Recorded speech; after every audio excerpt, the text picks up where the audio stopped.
تخيلوا جمال مبارك وأخوه علاء حبوا نفس البنت وفي نفس الوقت تقريبا، والاتنين كانوا عايزين يتجوزوها. وسوزان قالتها هي كلمة واحدة: مفيش حد من ولادي هيرتبط بيها، وأنا بقى مش هخليها تقرب منكم تاني. كلامنا عن النجمة شريهان. تعالوا نقول لكم إزاي جمال وعلاء حبوها في نفس الوقت، وإيه رد فعل سوزان وقتها، وهل فعلا حاولت تقتلها وتتخلص منها، وإزاي صفوة الشريف كان ليه دور في الحكاية دي، وهل فعلا اعتدى على شريهان. الحكاية بدأت سنة 1988 لما ظهرت إشاعات كتير بتأكد إن علاء مبارك وقع في حب شريهان من النظرة الأولى، وإن صفوة الشريف كان بيحاول يقربهم من بعض. المصيبة الأكبر بقى إن بعدها بشهور ظهرت إشاعات تانية بتقول إن جمال مبارك بيزور شريهان في مواقع التصوير، وإن معجب بيها جدا جدا. الاتنين وقعوا في حب ملكة الفوازير، بس حب علاء لشريهان كان أكبر وأعمق. مش بس كده، ده علاء قال لأبوه وأمه وقتها لو ما اتجوزتهاش أنا هنتحر. واتقال إن في اللحظة دي قررت سوزان تتحرك لأنها شافت إن اللي بيحصل ده كارثة كبيرة. المصيبة بالنسبة لها ما كانتش بس ازاي اتنين اخوات يحبوا نفس البنت، لا دي كانت رافضة فكرة ان اي حد من عيالها يتجوز من فنانة، وقالت ازاي ابن الرئيس حسني مبارك يحب ممثلة.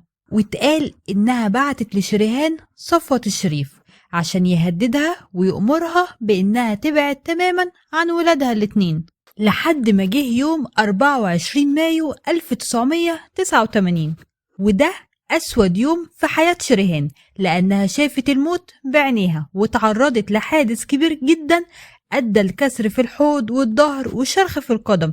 من الآخر كده مفيش ولا عظمة في جسمها كانت سليمة، وقعدت سنين تتعالج ومش عارفة حتى تقف على رجليها. وقتها بقى ظهر كلام كتير بيقول إن سوزان مبارك ورا الحادث ده، والكلام ده كانوا بيصنفوه كأشهر إشاعة في التسعينات. مش بس كده، ده اتقال ان سوزان رمت شريهان من الدور التاني بعمارة في اسكندرية وكان نفسها تموت، بس اللي حصل انها اتصابت بس. وعلى فكرة بعد الحادثة دي علاء مبارك فجأة بعد عن الأضواء والإعلام واختفى تماما، واتقال انه مصدوم من اللي حصل لشريهان. وطبعا الناس صدقت الإشاعة دي أكتر وأكتر لما لقوا شريهان هي أول فنانة موجودة في ميدان التحرير سنة 2011، وكأنها ما صدقت تنتقم من مبارك وعيلته اللي دمروا حياتها. بس الغريب بقى إن رغم سقوط نظام مبارك شريهان لا نفت ولا أكدت الكلام ده ولا اتهمت سوزان بشكل مباشر أو حتى مش مباشر. وعلى فكرة في قصة أبشع وأغرب عن الحادثة دي اتقالت ومحدش عارف إذا كانت حقيقية ولا هدفها إبعاد الشبهات عن سوزان. اتقال إن رجل الأعمال حسام أبو الفتوح كان مع شريهان في شقته في اسكندرية، ومراته لما عرفت قررت تنتقم منهم وبعتت بلطجية ضربوهم ورموا شريهان من البلكونة.